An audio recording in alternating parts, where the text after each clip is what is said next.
ഇന്ന് തന്നെ ഡൗൺലോഡ് ചെയ്യൂ. കാണൂ നിങ്ങളുടെ ഫേവറേറ്റ് ഷോസ്.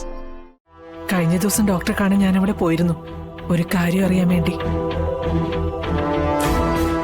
അറിയാം, പക്ഷേ എനിക്കപ്പോ തിരക്കായി പോയി. അതിനെന്താ, ഇപ്പൊ ചോദിക്കാലോ. അതവരുടെ കുലം മുടിക്കാനുള്ളതാ. അവരുടെ ജീവിതം തകർത്ത് രണ്ടുപേരെ രണ്ട് വഴിക്കാക്കിയിട്ട് ഞാൻ അടങ്ങും. അതിനുള്ള വഴിയാണ് ഞാൻ ഈ ചോദിക്കുന്നത്. ഇനി അവളായിട്ട് എന്റെ കാര്യം നടത്തില്ല. അപ്പൊ പിന്നെ അവൾ ആ സ്ഥാനത്ത് നിന്ന് മാറണം. മാറും. ഇല്ലെങ്കിൽ ഈ ജോൺ എബ്രഹാം മാറ്റും. ചതിക്കിപ്പോഴും പ്രായം 16 കേട്ടിട്ടില്ലേ? കാലം എത്ര കഴിഞ്ഞാലും ആ ഒരു വാക്കും അതിനായി ഉപയോഗിക്കുന്ന വഴികൾക്കും എന്നും പുതുമയാ. ഈ പരിപാടി അങ്ങ് രാജാക്കന്മാരുടെ കാലം മുതലേ ഉള്ളതാ. താൻ ഇതുവരെ വഴി എന്താണെന്ന് പറഞ്ഞില്ല. പറയാം, അതിലേക്കാണ് ഞാൻ ഇനി വരുന്നത്. കളക്ടർ ശാലിനി വിളക്കും വെട്ടത്തിരുന്ന് പഠിച്ച് IAS സ്വന്തമാക്കിയ പാവങ്ങളുടെ പ്രതിനിധി. അവളിനി കുറെ കാലം കേസും കൂട്ടും ഒക്കെ ആയി കോടതി വരാന്തേ കയറിയിരുന്ന കാര്യം സാറൊന്ന് ആലോചിച്ച് നോക്കിയേ. ചെറിയൊരു രോമാഞ്ചം തോന്നില്ലേ? വിചാരിച്ചാ മാത്രം പോരല്ലോ, ഒന്ന് ചെയ്ത് കാണിക്ക്. അപ്പൊ നോക്കാൻ രോമാഞ്ചം വരുമോ ഇല്ലയോ എന്ന്. എന്നാ സാറ് കേട്ടോ, എന്റെ ഈ പ്ലാൻ നടക്കുന്നതോടെ അവനും തീരും അവളും തീരും. ഒരു വെടിക്ക് 2 പക്ഷി. സാർ എന്റെ കൂടെ ഒന്ന് നിന്ന് തന്നാ മാത്രം മതി. ഞാൻ കൂടെയുണ്ട് എന്തിനും. കാരണം അവളെ ആ സ്ഥാനത്ത് നിന്ന് മാറ്റേണ്ടത് എന്റെ കൂടെ ആവശ്യമാണ്. താൻ പറ, എന്താണ് ചെയ്യാൻ പോകുന്നത്? വ്യക്തമായ പ്ലാനിംഗ് വേണം. കളിക്കുന്നത് IAS എന്നുള്ള 3 അക്ഷരത്തിനോടാണ്. ആ അക്ഷരങ്ങൾക്ക് എന്തൊക്കെ ചെയ്യാൻ പറ്റുമെന്ന് അറിയുന്നവൻ തന്നെ പ്ലാനിംഗ് നടത്തുമ്പോ അതിലൊരു പാളിച്ചയും വരില്ല. അത് വരാൻ ഞാൻ സമ്മതിക്കില്ല. അത്രയും കൃത്യതയോടെയാ ഞാനിത് പ്ലാൻ ചെയ്തിരിക്കുന്നത്. നിങ്ങൾ ഇതുവരെ അത് എന്താണെന്ന് പറഞ്ഞില്ലല്ലോ. നാളെ നടക്കാൻ പോകുന്ന പൂരം കണ്ടറിഞ്ഞാ പോരെ? എന്തായാലും കാര്യങ്ങൾ അറിഞ്ഞാലേ സമാധാനത്തോടെ ഉറങ്ങായിരുന്നു. ജോലി പോയി നിൽക്കുന്ന ശാലിനി വിഷ്ണുവിന്റെ രൂപം മനസ്സിലൊന്ന് കാണുകയും ചെയ്യാം. എന്നാ പിന്നെ കാത് കൂർപ്പിച്ച് കേട്ടോ, നമ്മൾ നാളെ ചെയ്യാൻ പോകുന്നത്.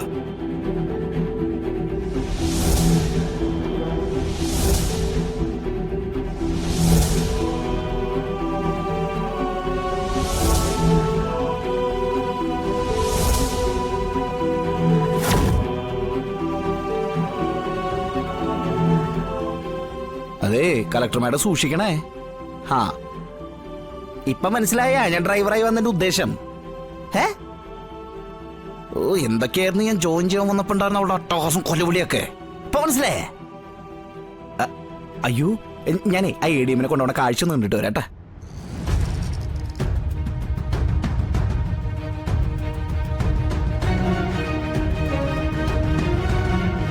കേട്ട്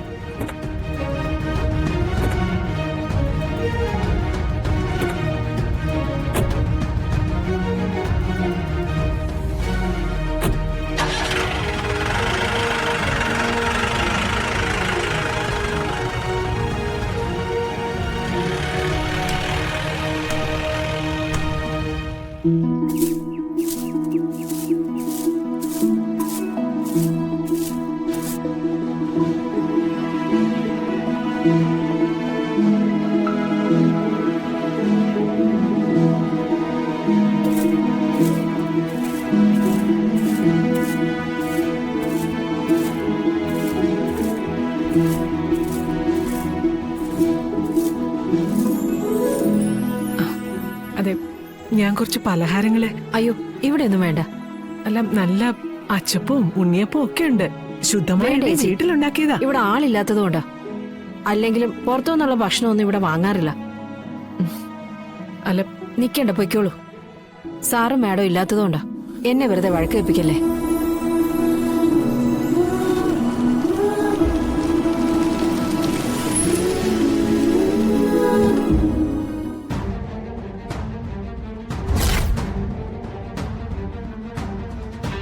ഡോക്ടർ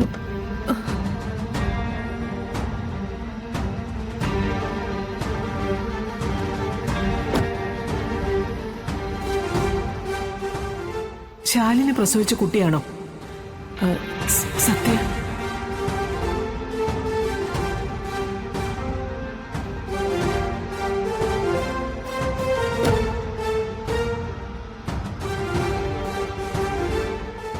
സത്യഭാമ ഇവിടെ?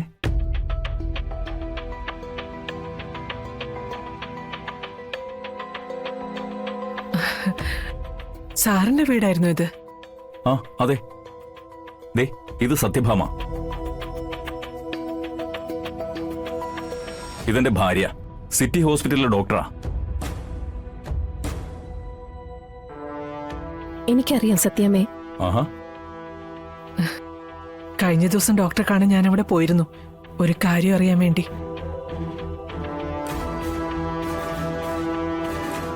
അറിയാം, പക്ഷേ എനിക്കിപ്പോ തിരക്കായി പോയി. ആ, അതിനെന്താ, ഇപ്പൊ ചോദിക്കാലോ. വരൂ, നമുക്ക് അകത്തിരുന്ന് സംസാരിക്കാം. ആ പിന്നെ എന്തെങ്കിലും കഴിക്കാൻ ആ എടുക്കാം. ശരി സർ. വരൂ.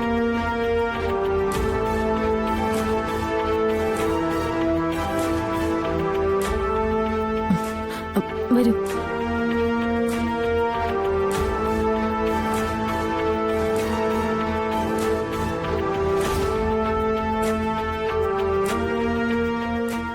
വരൂ.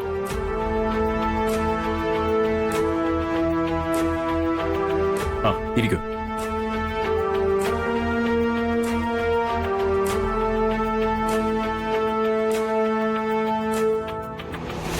സെയിൽസിനായിട്ട് ഇറങ്ങിയതായിരിക്കും അല്ലേ? അതെ, പക്ഷെ ഇത് സാറിന്റെ വീടാണെന്ന് അറിയില്ലായിരുന്നു. ഓ,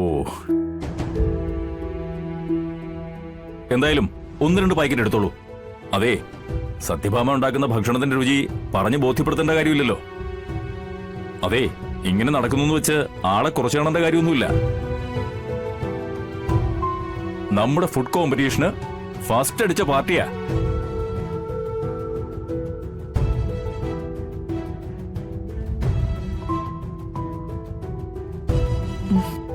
അയ്യോ, ഇതൊന്നും വേണ്ടായിരുന്നു. ഏ, അങ്ങനൊന്നും പറഞ്ഞാ പറ്റില്ല. വീട്ടിൽ ആദ്യമായി വന്നിട്ട് എടുക്കുന്നേ. ആ, അതവിടെ വെച്ചോളൂ. ആ, പറയൂ. അന്ന് ഞാൻ വളരെ പ്രധാനപ്പെട്ട ഒരു കാര്യം അറിയാൻ വേണ്ടിയിട്ടാ ഡോക്ടറുടെ അടുത്തേക്ക് വന്നത്.